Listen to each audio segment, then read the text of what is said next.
எவ்வளவு பெரிய ஆளு, எவ்வளவு பெரிய சம்பளம், எதுல இருந்த ஆளு, இது வருதுன்னா அது ஒரு உள்நோக்கம் இருக்கு. அதுல அப்படி நம்ம ஜெயிக்கலாம், அந்த மக்களுக்கு நம்ம நல்லது செய்யணும். நான் உண்மையை சொல்றேம்மா, எங்க புள்ள இந்த ஊராட்சி மன்ற தலைவர் இருக்கிறாங்க பாரு, அதுக்கு 3 ஈடு நின்னுச்சு. வானல் சின்னம், உருளை சின்னம். என் புள்ளமா அந்த சின்ன ஒரு எலெக்ஷன் நின்று தோத்து போய் மனசு நொந்து வேதனைப்பட்ட புள்ள தற்கொலை வைக்கும் போது என் புள்ள இவ்வளவு பெரிய தமிழ்நாட்டை ஒரு ஆளை போகுதுன்னா கஷ்டம்தாம்மா. யாரு மனசு யாரும் புரிஞ்சிக்க முடியாதம்மா. அந்த சின்ன ஒரு வேலைக்கு அந்த ஊர்ல அப்படி மாத்திட்டாங்க. 1 கிராமம் மூகித்தி எடுத்து கொடுத்தாங்க, அதையும் மாத்திட்டாங்க பணத்துக்காகமா.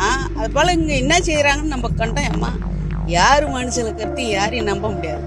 ஆனா நிச்சயமா விஜய் வருவாப்புல. அவரு தோத்தாலும் ஜெயிச்சாலும் அவர் பின்னாடி நிக்கிறதுக்கு நாங்க தயார். எனக்கு 2 பிள்ளைக்குதுமா. என் புள்ளிவிலேயே விட்டு நான் ஓட்டு கேட்க வைப்பேன். இது நிச்சயமா, இது சத்தியம். ஜெயிப்பாரு கண்டிப்பா. அவரு தோத்தாலும் ஜெயிச்சாலும் அவர் பின்னாடி தான் நாங்க இருப்போம். ஆமா, அதில் இடைய மாட்டோம் நாங்க கடைசி வைக்குமே.